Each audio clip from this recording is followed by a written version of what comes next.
If the reality of the situation that you are going through in your marriage right now is really getting you down, in fact, any aspect of your life, don't do anything until you get through the content in this video, because I'm going to talk to you today about a whole other reality that is unfolding at the same time, that is existing at the same time, that you need to consider as you are looking at the reality of what you are going through.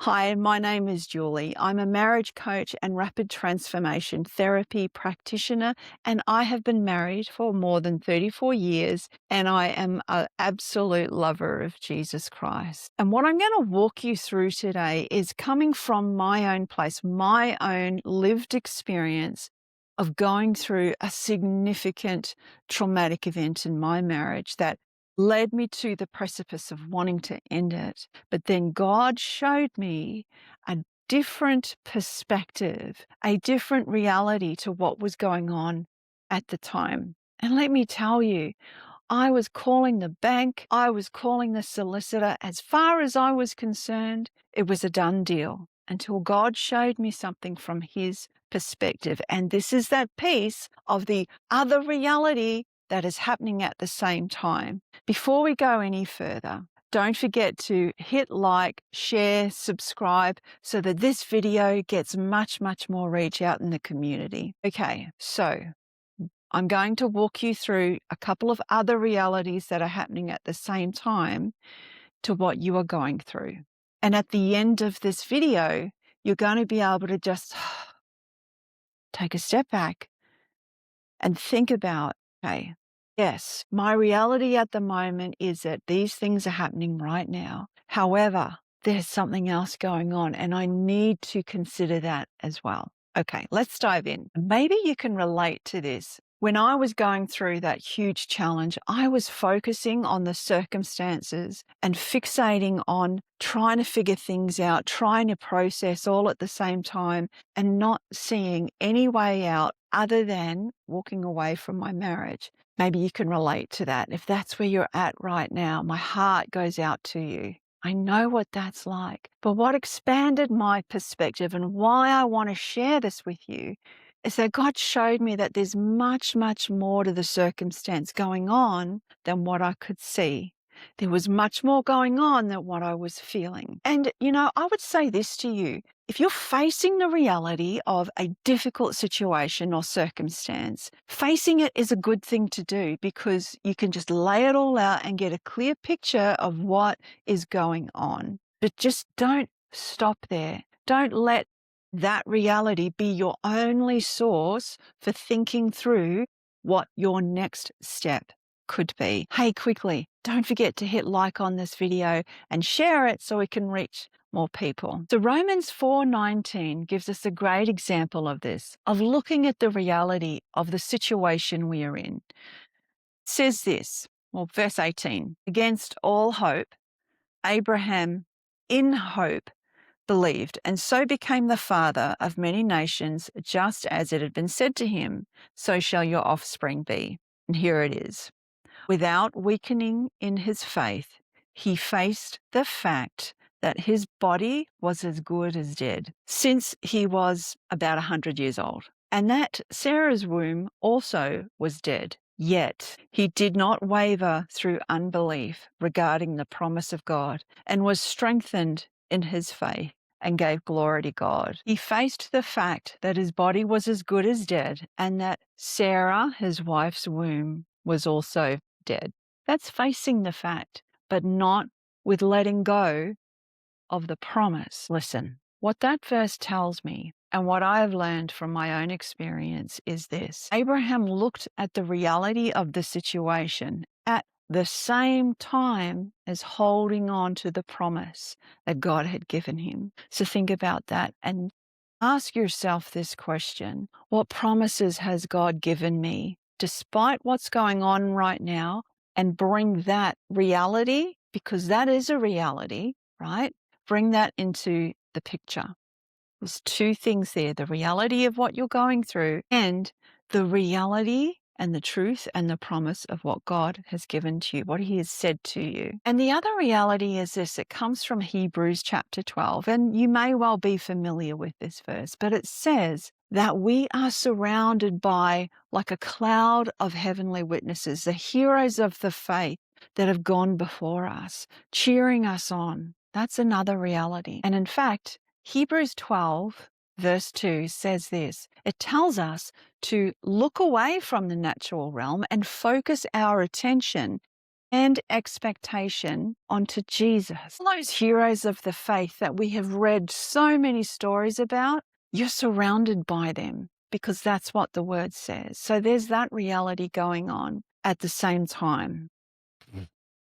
Hebrews 12 verse 2 says, look away from the natural realm and focus our attention and expectation onto Jesus, who birthed faith within us and who leads us forward into faith's perfection. He himself focused not solely on the reality of the agony of the cross, but on the joy of knowing that you would be his. That's what he was focusing on while he was going through the reality of being crucified on the cross. He was focused on you.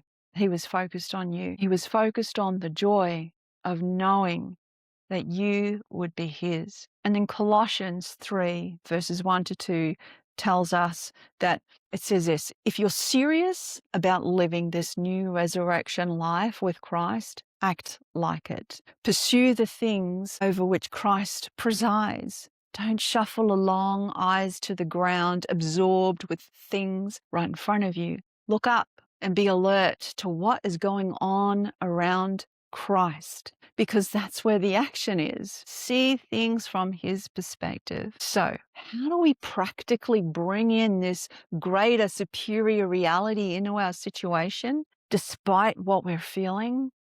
Well, the way that it worked for me was the way I was focusing my prayer. And believe me, there were times I did not feel like praying. I just felt so tapped out, so empty. And it's in those times when I would get the word of God out and I would pray the word over the situation. And in fact, I'm going to pray that for you right now. I'm going to pray for you using the word of God and pray over you right now. Jesus, I pray for the one that is watching this video. I pray for them in the midst of the situation that they're going through. I thank you that my friend is not alone. I thank you that you kept your focus, Lord, on them while you were dying on the cross. In that state of agony, you were thinking of them and the joy of them being yours. I thank you, Lord, that you are with them right now on this path and that you have a way for them to walk through the situation that they're going through. Show them, Lord, how to use this circumstance for your glory. Show them your heart in what they are going through. Fill them, Lord, with the knowledge of your will. Fill them with spiritual wisdom and understanding that they need for the day-to-day in this situation. Strengthen them, Lord, with power through your Spirit in their inner being.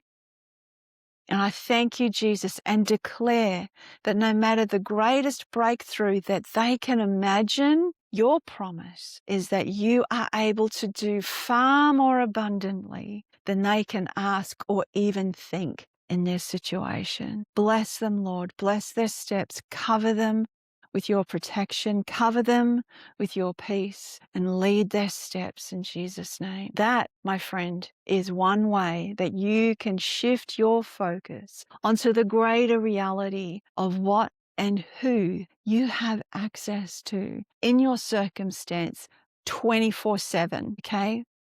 You know, sometimes we just get so stuck in the overwhelm and it feels like we can't see anything else. Yet the reality is that there is a lot more going on. So just ask the Lord, Lord, show me from your perspective. Spend time in the Word and look through your circumstance through the lens of his word. What would Jesus say to me right now about the situation? What is his heart in this? And listen and write down what comes up and follow his steps. If this resonated with you and you felt encouraged by that, well, I want to tell you about a community that I've established called Marital Crossroads to Clarity. Why? Because when I was going through the thick of those deep, dark challenges in my marriage, I didn't have anyone to go to. And I thought to myself, what can I bring? What can I help? What can I set up where women that are going through difficulties in their marriage, that believe in God but are just feeling overwhelmed, that they can come to and find encouragement, find support, find some resources amongst many other things to help them navigate and get unstuck. That is why I created this community. And if that is something that would be of benefit to you, then click the link in the description below. Come on over, have a look, and if you think it's a fit for you, I'd love to see you in there. Thanks for watching. Don't forget, hit like, hit subscribe, hit share so that this reaches more people.